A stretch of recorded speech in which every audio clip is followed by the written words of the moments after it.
Hola, hola, ¿qué tal? ¿Cómo les va? Muy buenas noches. Bienvenidas, bienvenidos a este debate que ya estamos acostumbrados luego de cada capítulo que estamos viendo de Merlí, que ya se está terminando, esta tercera temporada.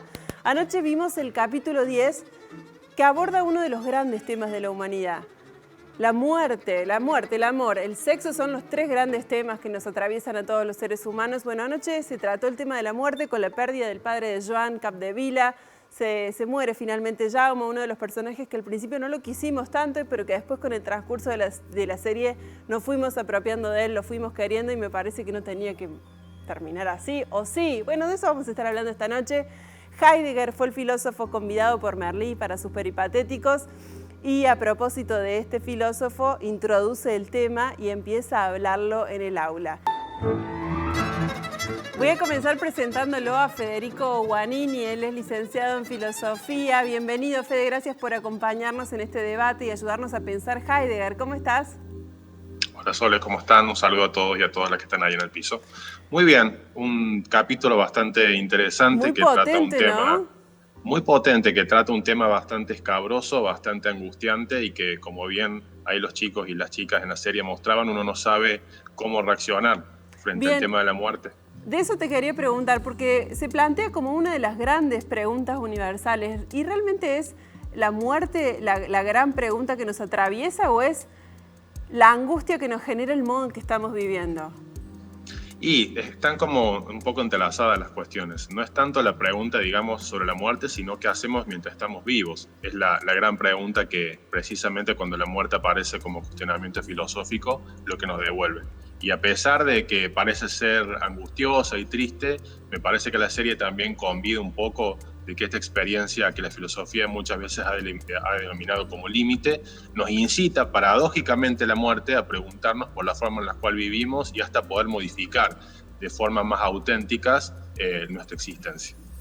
Voy a presentarla a Patricia Di Marco, ella es psicóloga clínica, también sos docente e investigadora en la Universidad Nacional de Córdoba, siempre trabajando temas que tienen que ver con los duelos. Patricia, bienvenida. Muchas gracias. Gracias por estar acá. Un gusto. Vimos que, bueno, finalmente fallece el papá de Joan Capdevila y pareciera que él al final logra recomponer ese vínculo, ¿no? ¿Llega tarde, Joan? Nunca se llega tarde, ¿no? O sea, cada uno tiene sus tiempos para poder elaborar un duelo, ¿no? No es lo mismo hacer el duelo que elaborarlo. Entonces, bueno, hay etapas para pasar eso. Entonces, cada uno tiene sus etapas para aceptarlo, cada uno tiene sus etapas para hacer un reto, cada uno tiene sus etapas para elaborar el coraje y el momento para llegar al sentido que tiene para cada uno, ¿no? O sea, cómo lo vivía cada uno, cuáles eran las defensas de cada uno. Eso va variando, digamos. No depende solo de la personalidad, sino del contexto, como se ve en la serie, ¿no? Lo que le iba pasando a cada uno. Es diferente.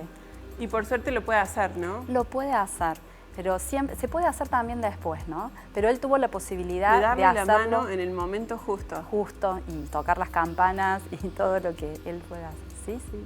Compartir con su papá. Bueno, de eso vamos a estar hablando esta noche. Voy a saludar a Cristian Teti Cabo, él es docente, él es actor, docente de teatro también. Bienvenido, Teti, ya sos un habitué en nuestro programa. Bueno, gracias, estoy muy contento de estar acá. Gracias por sumarte.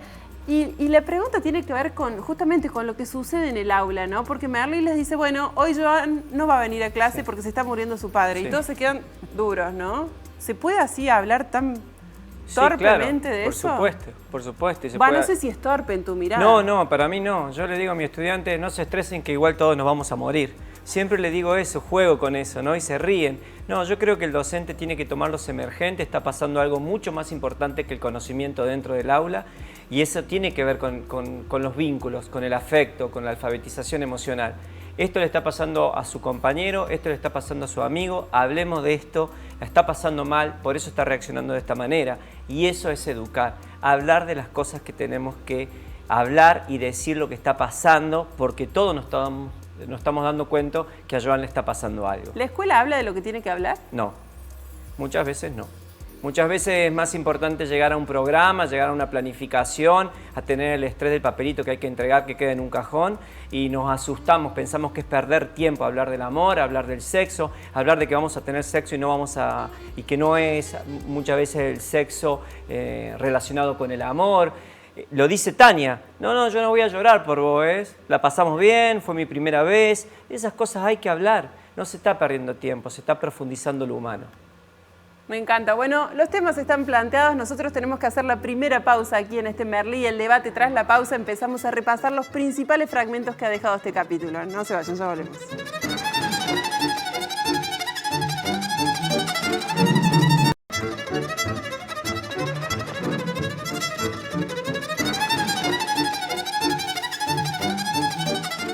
Bueno, y lo decíamos al comienzo, Heidegger es el filósofo convidado o que invita a Merlí a meterse en el aula de los peripatéticos justamente para introducir el tema de la muerte y en realidad el miedo a la muerte o el miedo a no poder hacer planes a futuro. Me voy a poner en el lugar de uno de los estudiantes, de una de las estudiantes de Merlí para preguntarle a Federico si hacer planes es vacío. No, no es vacío, digamos. El problema es qué tipo de planes uno hace. Ahí Merlí comentaba bien esas dos categorías con las cuales este filósofo alemán Martin Heidegger habla y son las categorías de la autenticidad y la inautenticidad. Este pensador alemán daba cuenta que cuando uno o una se acerca a la vida, la mayoría de las veces no llevamos a cabo una vida que es original y ni siquiera propia, sino que básicamente nos encontramos con que la cultura a vos te ofrece un paquetito que te dice, para ser feliz tenés que hacer esto, tenés que casarte, tenés que tener hijos o hijas, un trabajo con un cierto prestigio y demás. Sin embargo, cuando uno se relaciona con la muerte, no tiene que ver con una situación trágica, sino más bien con ese momento que a vos te acucia, es casi como una voz de la conciencia que te dice, ¿realmente vos querías hacer eso? O en realidad es la sociedad de la que de una u otra manera te está viviendo la vida. Así que los problemas no son tanto los planes a futuro, sino cuando esos planes a futuro no tienen que ver con lo que vos mismo sos, sino más bien con otras personas o con una cultura que te está viviendo tu vida. Decías, Teti, al comienzo que vos le decías a tus alumnos, no se estresen que total todos nos vamos a morir. ¿Vivimos inconscientes de que vamos a morirnos? Yo creo que, bueno, soy docente de teatro y me gusta mucho jugar con el humor. Creo que el humor pone en palabras lo que le tenemos miedo y nos reímos. Muchas veces vivimos en el día yo digo que con estrés imaginario, con cosas que nos han enseñado a estresarnos, a angustiarnos y que no son significativas. Y el aula tiene mucho estrés imaginario, mucha angustia imaginaria, porque el sistema necesita de eso para legitimar poder. Entonces, creo que de alguna manera decir, che, esto no es tan grave, chicos, no pasa nada, es un parcial, tranquilo, lo miremos, humanizamos y hablar sobre las cosas más importantes dentro del aula, que no pasa por el parcial, de alguna manera nos llena de vida, nos llena de vida. El aula tiene que estar llena de vida, digamos.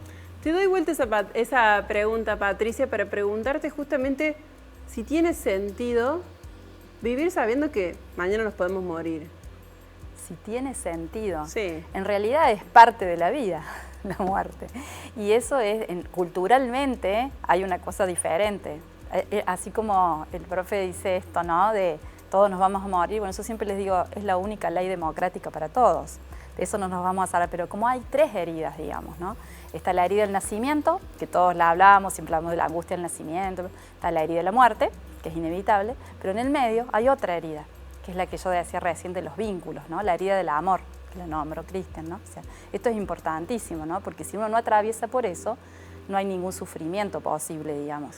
¿Por qué se vive de manera distinta, me parece a mí, la muerte propia que la muerte de alguien cercano? Excelente lo que preguntas, porque en realidad hay una cuestión que uno siempre dice, uno morirá, haya otro, ¿no? Otro paciente, otra persona, alguien lejano. Y cuando uno se lo pregunta a sí mismo y se posiciona en la posición, a mí también me puede pasar, quizás ahí está el desafío de trabajarlo, ¿no? De nominarlo, de poder hablarlo, que cambia totalmente cuando uno aprende a expresarlo y a compartirlo, a conversarlo, digamos, ¿no? Ese es el espacio. Vamos a recordar un fragmento del capítulo de anoche, que es cuando Joan empieza a darse cuenta que tiene que a su papá le queda poco tiempo, específicamente eso, y empieza a hacer su duelo. Vamos. Federico, empiezo con vos. ¿Qué viste en esta escena y ¿por qué esta cuestión de que no quiero que todos me miren con cara de pena? Y ahí hay una cuestión, ¿no? de proyectar de alguna manera y sobre todo también de la incapacidad de poder relacionarse con sentimientos y con sensaciones que nos suceden donde la voluntad tiene poco que hacer, digamos. Cuando alguien se va a morir, o no nos queda más que literalmente aceptarlo. Podemos negarlo, podemos hacer un montón de actitudes que Joan realiza durante todo el capítulo, ¿no? Intentar ir a comprar, hacer los mandados de su madre para no estar con su padre, pero ahí está esa cuestión, ¿no? de esa pena particular que es, se va a morir un otro, pero a su vez también, de forma paradójica, la única forma en la cual nosotros podemos experimentar la muerte, a diferencia del amor que charlábamos recién, que uno puede enamorarse, desenamorarse y volverse a enamorar, la muerte parece que solamente la experimentamos a partir de un otro. Así que ahí la pena tiene mucho que ver. Hay un otro también que se va, hay un momento donde uno se da cuenta que, digamos, en los temas de la existencia, lo más importante, muchas veces en lo más importante no podemos hacer absolutamente nada, tanto en el amor como también en la muerte. ¡Wow! ¡Qué fuerte esa frase! En lo más importante no podemos hacer absolutamente nada, ¿no? ¿Hay un tiempo para hacer un duelo? Patricia, te miro a vos porque sos la psicóloga de la sala. Cada uno tiene sus tiempos. ¿Sí o sí se hacen duelos? No hay un dolorímetro, digamos, ni un duelerímetro. Cada uno tiene sus tiempos. Hay dos cosas. Una cosa es hacer el duelo, trabajar el duelo, y otra cosa es transitarlo, ¿no? Y no hay otra forma de transitarlo que entrar en él, ¿no? O sea, y el sufrimiento tiene que ver, la diferencia del dolor, que no se puede evitar, eso sí que no se puede evitar, la muerte tampoco se puede evitar, pero lo que sí se puede trabajar es el sufrimiento. Y eso tiene que ver con cómo viven las personas los recursos, ¿no? Si la persona sabe o aprende que tiene recursos. Entonces hay estas dos cosas que decía recién, ¿no? Porque qué importante es lo que viene de adentro y que viene de afuera. Hay tiempos internos de la persona que tienen que ver cómo uno lo elabora, en qué tiempo, y está lo de afuera, que son las herramientas que uno le puede dar como terapeuta, como docente, como lo que fuere, ustedes como periodistas, ¿no? Entonces, esto es muy importante, porque toma las herramientas, las atraviesa en sus tiempos y las usa, y en el capítulo se ve bárbaro eso, ¿no? O sea, cómo cada uno usa las herramientas que tiene. El docente lo ayuda en esto para que saque sus recursos. Eso me parece súper interesante. Entonces los tiempos cambian. Te voy a preguntar, hablando de tiempos, en psicología ustedes dicen, bueno, esta persona acaba de sufrir una pérdida X importante, ¿debería superar esto en X tiempo, si no ya se convierte en algo patológico o no? ¿Cómo se maneja? Se hablan de tiempos habituales, digamos, por ejemplo, cuando hay una pérdida, hay muchos tipos de pérdidas, ¿no? Claro. Acá estamos hablando de una pérdida física. Creo que la pérdida más difícil sería como en segundo lugar, la pérdida más difícil es la de la salud, ¿no? Cuando es uno mismo el que sufre en el cuerpo, digamos, por ejemplo. Entonces, en este caso, que hablamos de la pérdida de un ser querido, bueno, son los tiempos que uno va elaborando. Algunas personas, digamos, se habla desde las fechas, que hay que pasar todas las fechas, pero el tiempo no es lo único del duelo. Digamos, hay muchísimas más cosas que trabajar, tiene que ver con experiencias. En otros capítulos hemos trabajado también eso, ¿no? ¿Qué sucede, ¿no? ¿Qué pasa? Y que, por ejemplo, recién hablamos, una cosa es el diagnóstico, o sea, te dicen, y otra cosa es el pronóstico, cómo fueron los tiempos para él, ¿no? O sea, el pronóstico hablamos de probabilidad. ¿Qué hago en el medio para que ese pronóstico cambie, se modifique? Ahí se ve en el capítulo cómo se va modificando la situación de Joan cuando él hace distintas cosas, guiado o desde lo que él puede, ¿no? Y empujado un poco por su madre, por Merlí, por sus claro, por propios el profesor, claro. alumnos. Voy a introducir un tema que me parece que Teti tiene mucho para decir, que es cuando el padre de Joan empieza a hacer chistes en su propia condición, ¿no? Sabe que está en la fase final, pero empieza a hacer chistes con su cáncer. Bueno, ya nos vamos a meter con esa pregunta, ¿quién está preparado para eso? Pero digo, la pregunta para vos, Teti, tiene que ver con el humor. ¿Incomoda el humor? ¿Por qué incomoda? Yo siempre digo que estamos dentro de una ficción, ¿no? O sea, estamos analizando una ficción y la ficción nos permite poner, digamos, en situación de incomodidad a los espectadores y hacer debates tan importantes. Incomoda porque muchas veces la ficción, hay espectáculos de teatro que hablan del cáncer inclusive de niños, que se llaman los temas tabú. Hay un espectáculo de teatro de 2 personas que se están muriendo de cáncer en un hospital y la gente se ríe mucho. Incomoda, pero inmediatamente después de la incomodidad y de la risa genera reflexión. No es un humor que desnota o un humor que lo pone en un lugar chabacano de poca profundidad. Nos reímos de qué y por qué nos queremos reír. ¿Es lo que se llama el humor negro? ¿Eso es el humor negro? No necesariamente.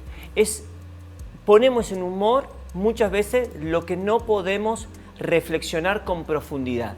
El humor negro es otra cosa, digamos. Y a mí me parece que está bien hacer humor sobre la muerte. A mí hay que ver los contextos, estamos hablando de Merlí. A mí me parece que está bueno, digamos, porque es lo que sucede. Y cada uno hace lo que puede con eso, ¿no? No hay una fórmula. Sí, se puede hacer humor. Fede, ¿el humor es políticamente incorrecto en situaciones como estas? No, yo creo que en base a lo que también se decía recién, es una forma más de expresar esa cosa sobre la cual no se habla, porque también ahí está la relación que hay entre, digamos, el lenguaje y la muerte de alguna manera. No solamente no podemos hablar sobre la muerte y nuestra propia muerte, porque una vez que la experimentamos no volvemos de ahí, a excepción de algunos personajes mitológicos que sí han tenido esa posibilidad, sino también encontrar los recursos, ¿no? Como se decía en el piso, de poder hablar de esa cuestión sobre la cual no se comenta, sobre la cual las caras se vuelven tristes, angustiosas, y encontrar diferentes herramientas para mostrar su naturalidad, digamos. En una parte, en un momento en la serie dicen, hay algunas culturas donde la muerte se celebra, hablan del Valhalla, uno puede recordar también el Día de los Muertos en México. Me parece que el humor en este caso es una de las partes y las estrategias que tiene el lenguaje y las personas para poder relacionarse con cierta familiaridad con eso que precisamente sucede, y es que todo el tiempo nos estamos muriendo. Federico termina siempre sus intervenciones con frases que nos deja... Yo me quedo sin respuesta, sin poder preguntar después. Todo el tiempo nos estamos muriendo. Sí, es verdad. Te quiero preguntar, Patricia, a propósito también de esta escena y de todo esto que ha pasado anoche en el capítulo, ¿cómo se acompaña desde la familia a un paciente terminal? Lo primero que la primera reflexión que yo haría, que nosotros no hablamos de terminalidad, ¿no? Porque en realidad, como dijo él, ¿no? Como dijo Fede, o sea, todo el tiempo nos estamos muriendo. Nosotros hablamos de en tránsito, ¿no? O enfermedad progresiva a pesar de un tratamiento, por ejemplo. Porque en realidad todos estamos en tránsito, todos estamos en ese periodo. Entonces, la pregunta de cómo, no hay una respuesta, digamos, decir, bueno, se hace de esta manera. Es cada familia, cada persona necesita cosas diferentes. Entonces, lo primero que hay que saber es cómo es esa familia. Hay que preguntarle qué necesita esa familia o qué necesita ese paciente con esa familia. Si no es paciente, bueno, como docente también acompañarlo y ver cuál es el valor, qué es lo más importante, qué es lo más urgente para esa persona y esa familia. Y cada personalidad de cada familia, hay familias que usan mucho la chanza, como decía Cristian, hay muchas personas que se ríen, parece que se ríen no de eso, sino con eso que les pasa, y otras familias que no, que son más racionales, que son más serias, que necesitan explicaciones. Entonces, bueno, hay que ver, o familias más evitativas, o familias que son muy funcionales. Entonces, depende de cómo es esa familia, cómo es el diálogo, qué está pasando, y ahí aparece todo. En situaciones límites aparece todo como somos, tal cual como somos, digamos. La madre de Joan, al final de esta escena que vimos, le dice, bueno, pero tú estás preparado para esto que va a suceder. ¿Se está alguna vez preparado para lo que va a suceder? Yo creo que no, es más, me incluyo, digamos, creo que todos, de alguna manera, podemos saber la teoría, podemos acompañar según de qué lado estamos, pero nadie está absolutamente preparado para algo que no sabemos ni siquiera exactamente cuándo va a suceder, ¿no? Por más que nos digan esto puede pasar en este momento, o sea, uno se puede preparar, se puede entrenar, por supuesto, de eso se trata, pero nadie tiene todas las herramientas ni todas las cosas, si no sería pasar a la famosa omnipotencia, ¿no? O sea, cómo yo voy a saber todo, y ahí aparece una palabra que aparece bastantes veces en la serie, el tema del control. Digamos, el control omnipotente o el yo solo sé todo, bueno, los psicólogos no sabemos todo lo que hay que hacer. En realidad, el que realmente sabe lo que necesita es el que está pidiendo la ayuda, entonces tengo que escucharlo. Si no pasamos, nosotros siempre decimos, no es interrogar, es escuchar. Paco Maglio decía eso, ¿no? Escuchatorio, no interrogatorio. Digamos. Ah, mira qué interesante. Fede, Trayendo un poco lo que conversábamos al comienzo, ¿pensás que si uno tiene real conciencia de la muerte o de la finitud de la vida, atraviesa estos momentos tan angustiosos como lo que le sucede a Joan de una manera más pasable, no tan angustiante? Y mira, yo te diría que no. Creo que la muerte es algo que nos toma siempre desprevenidos. Hay una anécdota de un filósofo que también se vio en la serie, que es Michel de Montaigne, donde él relata básicamente que estaba en su casa desde el siglo XVI. Anécdota así para resumirla: se le viene un caballo encima, casi lo aplasta y está a punto de morir. Bueno, no muere, pero él relata: toda mi vida estuve reflexionando sobre la muerte, recordando que soy finito, de que mañana a lo mejor no estoy. Sin embargo, cuando me vino la muerte encima, no estaba preparado. Entonces creo que uno nunca está preparado, pero sí hay una cuestión que me parece que la serie remarca y es interesante considerarla, y es que la relación de la muerte con el padre de Joan no es instantánea, se va muriendo de a poco, va permitiendo que uno vaya reflexionando sobre eso y también generando estrategias y formas de vincularse. Yo creo que no estamos listos, pero sí creo que uno se puede preparar en la mayor medida de lo posible, sobre todo también, recién se hablaba del carácter democrático de la muerte. Todos y todas nos morimos, pero no todos y todas nos morimos de la misma manera. La forma en la cual muere el padre de Joan, contenido por su familia, con los cuidados paliativos médicos, también nos lleva a pensar que hay buenas y malas formas de morir, y tal vez uno también podría preguntarse sobre empezar a discutir no solamente sobre la muerte, sino también esta cuestión de la buena muerte, que tiene que ver con un acompañamiento tanto de los familiares como también del Estado, de las políticas públicas de salud, para que precisamente la gente, en esto que no estamos listos, que es la muerte, pueda morir de una forma apacible, tranquila y contenida con sus seres queridos. Buenísimo. Bueno, vamos a recordar otro de los fragmentos que tiene que ver con el acompañamiento que hace Merlí justamente a Joan en este momento, esa charla que tienen ellos dos. Bueno, después la escena de la mano a mí me hizo llorar. Te quiero preguntar, Teti, hay quienes dicen que el rol del docente no es el de Merlí, que el docente está para otra cosa, para enseñar, pero no para ser acompañante terapéutico. ¿Ese es el rol del docente, el de Merlí con Joan? Sí, para mí sí. Para mí, me emociono, porque... O sea, yo he estado en el aula con estudiantes que se han estado muriendo, y he estado en el aula con estudiantes que se le ha muerto su papá, su mamá. Y cuando ronda la muerte, digamos, dentro del aula, hay que parar. Es parar. Es tan difícil parar dentro del aula. Y el docente tiene que acompañar, hacer lo que puede, no es un rol terapeuta. Es una empatía, te está pasando cosas, andá, no te preocupes por este examen, andá a tu casa, abrazá a tu papá, digamos, ¿no? Que está todo bien, que acá vamos a estar, que vamos a venir. Yo creo que con todas las miserias que tiene Merlí, creo que yo prefiero un docente que se equivoca, que para, que prueba.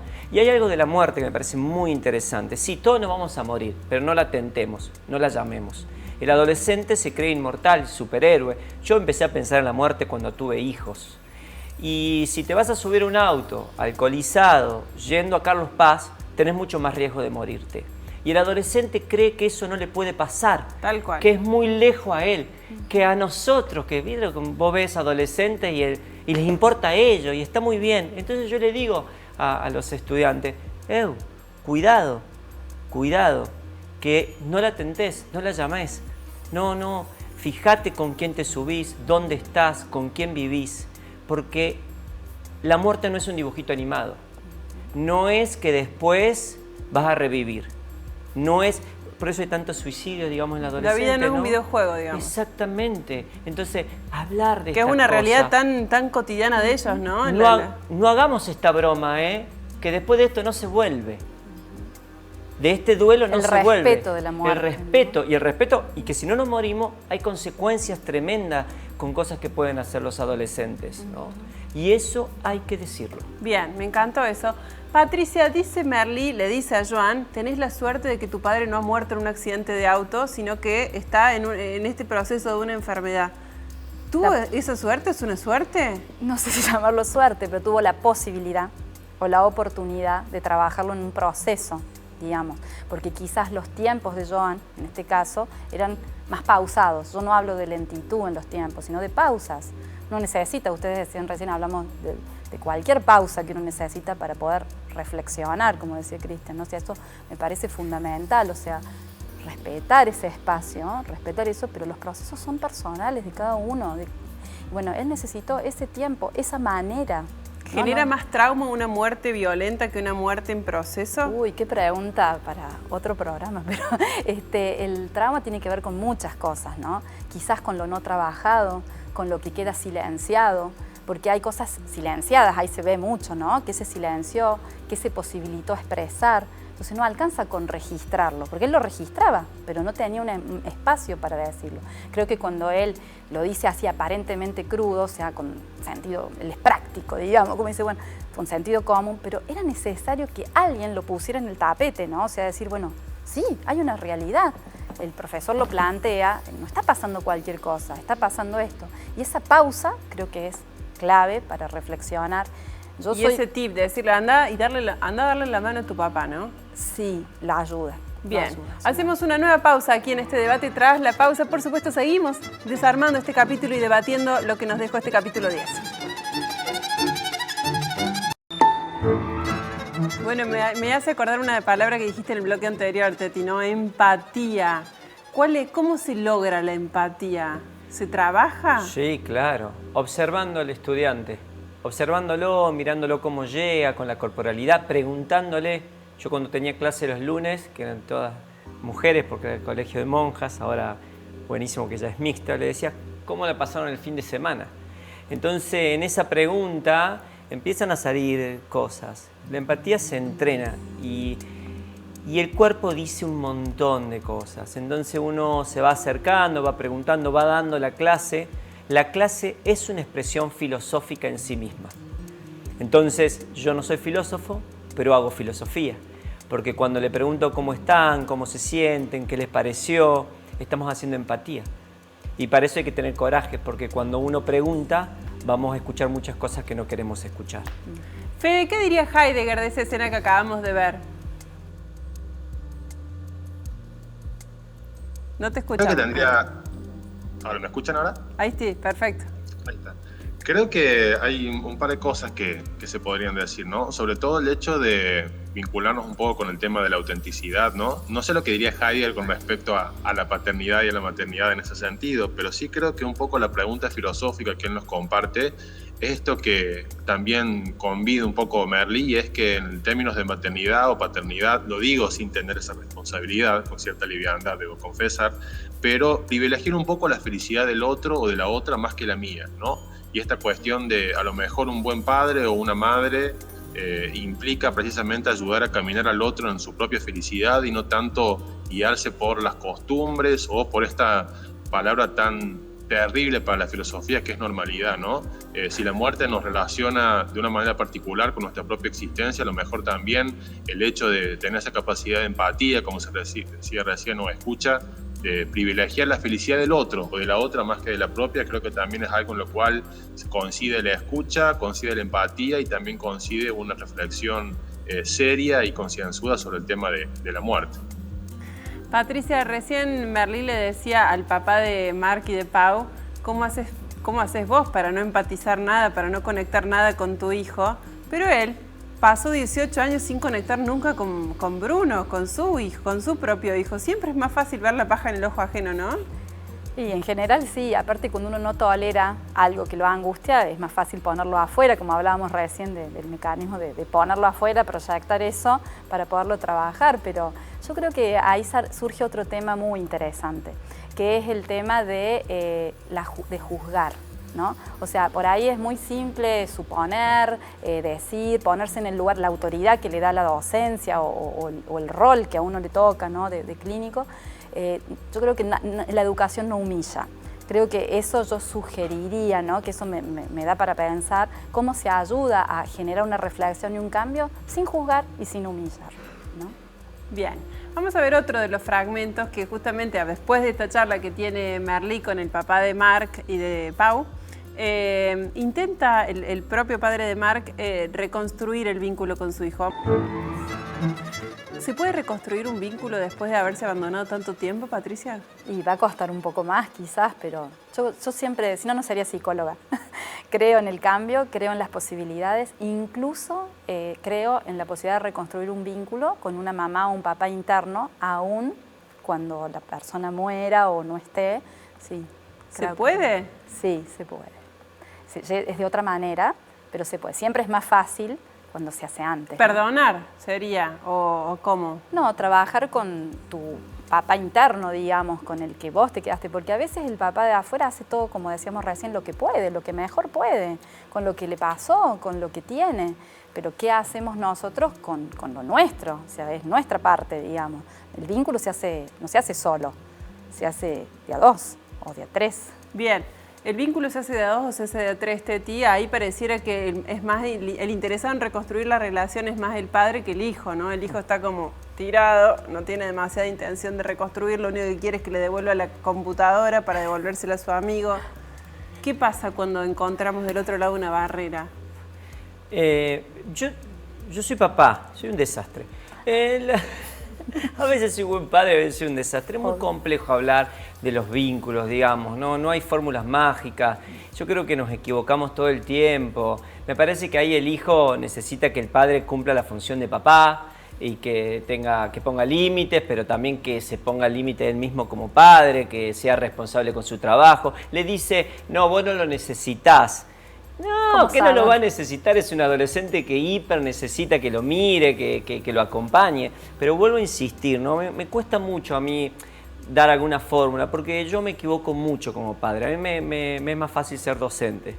Me es más fácil ser docente. Ser padre es muy difícil. Yo creía que iba a ser un excelente padre cuando no lo era. Cuando fui padre se me quemaron todos los libros, digamos, ¿no? Y bueno, pero es lindo que la ficción lo ponga en ese lugar, digamos, que se hable sobre eso. Porque siempre hay fórmulas mágicas. Para ser padre, ¿te acuerdas de Ser Padre Hoy, la revista? Sí. ¿Viste que te daban como tips? Sea un buen padre y haga esto. No, yo me equivoco todo el tiempo. Como la revista Para Ti. Para ti. Hay un libro muy lindo de Augusto Curí que habla de la diferencia entre ser buen padre y ser padre brillante, ¿no? Y una de las cosas que acá en la serie se ve, que es muy interesante, que es contar su propia experiencia. Que lo que mejor le gustó, esto me pasó, esto pude, como él decía, me equivoqué, soy un ser humano, como dice O Laura Goodman, cuando habla de la maternidad y su propia sombra, la rebelión de las madres. Exacto.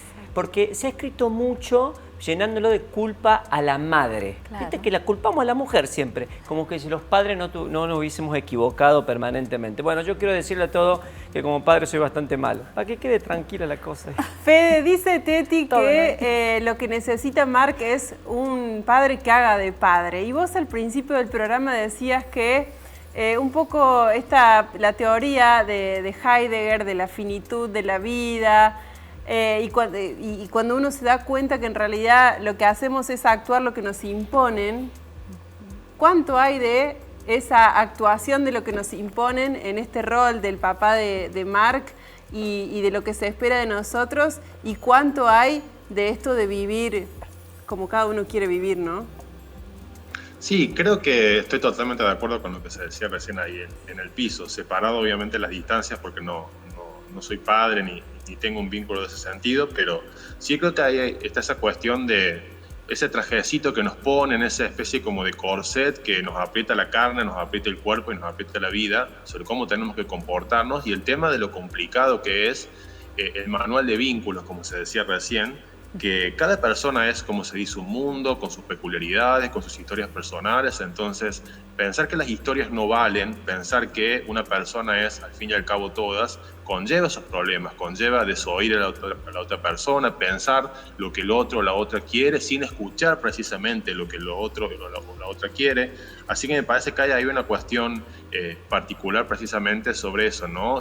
La libertad que genera, sobre todo, me parece que el capítulo puede generar un poco esa sensación, la libertad que genera cuando uno se conecta con uno mismo, con una misma, contra incluso las costumbres o contra las formas en las cuales nos dicen que tenemos que vivir la muerte, los vínculos o el amor. Me parece que ahí hay un gesto particularmente auténtico, si se quiere, en los términos que hablamos de Heidegger, de cómo uno es cada vez más propio, cada uno es más humano, más humana, cuando precisamente se conecta con uno mismo o con una misma incluso a partir de la pregunta por la muerte, y no tanto se pierde en los mandatos y en estos corsets sociales y de normalidad que muchas veces generan precisamente esto, que tengamos una persona al frente muy cercana incluso y que ni siquiera sepamos lo que siente o ni siquiera tengamos un vínculo estrecho porque nos han dicho que querer a alguien es de tal o de cual manera. Entonces creo que la pregunta sobre cómo se quiere, cómo se ama o cómo se muere también conlleva un tipo de reflexión en la cual nadie te puede ayudar, pero creo que también se da, como decía en el piso, esta cuestión de contar nuestra propia historia, ¿no? Relatar un poco cómo uno ha hecho lo que tiene con lo que puede, pero también con la responsabilidad de que uno quiere construir algo, uno quiere mantener algo y esa empatía y esas ganas motivadas precisamente por eso, ¿no? Bueno, esta noche tenemos una clase de lucidez en 3 personas, ¿no? En Federico Guanini, en Patricia Di Marco y en Cristian Cabo. Realmente me quedo con la boca abierta. Hacemos la última pausa aquí en este debate. Tras la pausa, por supuesto, las reflexiones finales.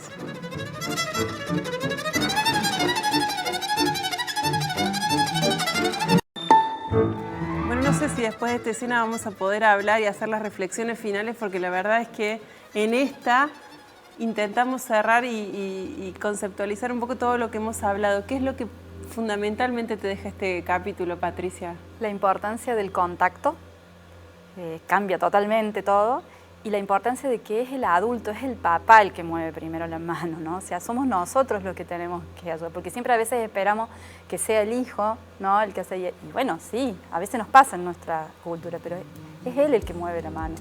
Y él no la suelta, por supuesto, si él lo necesitaba, pero el contacto, la conexión.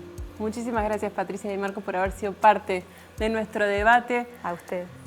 Cristian, Teti, ¿qué te ha dejado este capítulo? A mí me encanta que la escuela, que Merlí, dé clase con lo que está sucediendo en el aula. Está sucediendo que se están perdiendo vínculos, que hay duelo, que hay problemas económicos, que hay un robo. Y él hace de eso una clase magistral. No una clase magistral desde la excelencia académica, sino de buscar los vínculos, de acercar, porque en definitiva eso va a ser lo que nos lleva después y que nos queda en el recuerdo de las instituciones educativas. Eso me encanta, me vuelve loco y me encanta. Muchísimas gracias por haber sido parte también, ¿eh? A La verdad vos. es que siempre es un lujazo, un gusto inmenso. Fede, estamos esperando tu mirada no solo de esta escena, sino de lo principal que te ha dejado este capítulo. Creo que me ha dejado con una sensación donde muchas cosas se entrecruzan, pero sobre todo también ese cuestionamiento de la supuesta valentía de no sentir nada, ¿no? Esta cuestión de Joan de todo el tiempo, no siento nada, acá no está pasando nada, quisiera dormir, quisiera que no suceda nada. Y encontrar cómo la verdad de las cosas que somos se da con otras personas e incluso acercándose a cosas que son primeramente angustiosas, primeramente terribles cuando uno las piensa en una primera instancia, pero me quedo con esa idea, ¿no? De criticar un poco la valentía de no sentir nada y que precisamente cuando uno se anima, muchas veces no solo, porque la mano no la toma Joan, sino que lo hace su padre, son sus compañeros y sus compañeras las que le ayudan a acercarse a esa verdad, cómo vincularse un poco con esas preguntas existenciales que no son preguntas que solamente se hacen en el ámbito académico, sino que preguntas sobre el amor, sobre el arte, sobre la muerte, todo el tiempo nos atraviesan y nos ponen a pensar de una u otra manera cómo vivimos. Me quedo con eso, ¿no? De criticar las formas en las cuales nos han enseñado que tenemos que sentir, que tenemos que vivir y empezar a relacionar un poco esa supuesta valentía donde se considera valiente o importante a aquel o aquella que es capaz de no sentir nada. Me encanta. Muchísimas gracias, Federico Guanini, por haber sido parte también y enriquecer nuestro debate. Nosotros llegamos al final. Les agradezco a los 3, por supuesto. Chao, nos volvemos a encontrar prontito.